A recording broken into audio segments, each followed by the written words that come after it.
Sometimes I wonder whether Arlen Specter should have just stayed a Republican, because the way things are looking in Pennsylvania and much of the nation lately, it'll be damn tough winning as a Democrat. Not impossible, but tougher.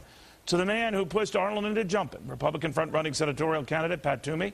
But lest you think that Pat is feeling all that, being a Republican capitalizing on Democratic mistakes, think again. Pat has been warning all in his party not to assume constantly saying no means voters will look at you in the fall and say yes.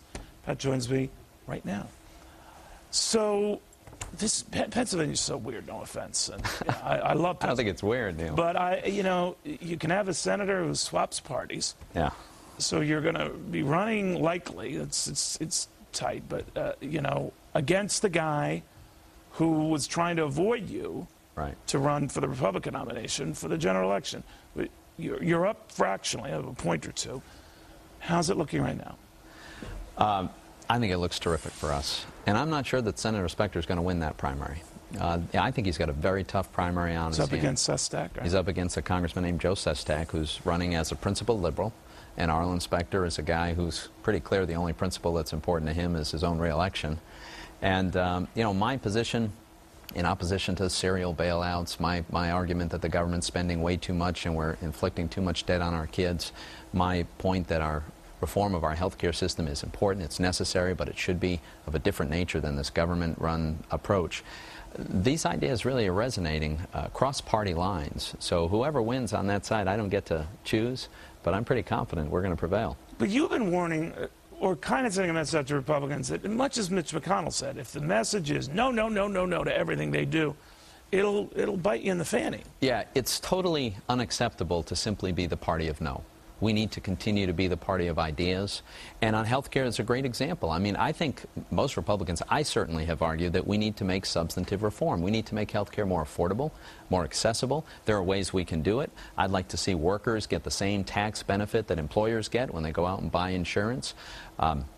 I'd like to see us allow competition across state lines so there'd be lots of insurance companies competing for individual Pennsylvania family business. I think that can only be good for consumers. I think tort reform needs to be part of it. So on the tort reform, when the president has this sort of state experiment, where states can look at that, and not the federal government, but the states, what do you make of that? A modest step in the right direction. But not enough to change a single vote. Well, see, fundamentally, Neil, they're going in the wrong direction. What they're trying to do is move us into a single-payer direction. The government option is designed to drive people, in part, out of the private coverage they like and onto a government plan, because that's part of the left's long-term goal, is to have the government running health care. Well, what is the Senate in Pennsylvania? You and I were talking about it being an amalgamate state. You have the major cities, of course, liberal, not across the board, but more liberal. And the vast bulk of the middle part of the state, the Southwest, as you were telling me, quite conservative or leaning that way. Where do you think sentiment is in Pennsylvania regarding government? It's centrist.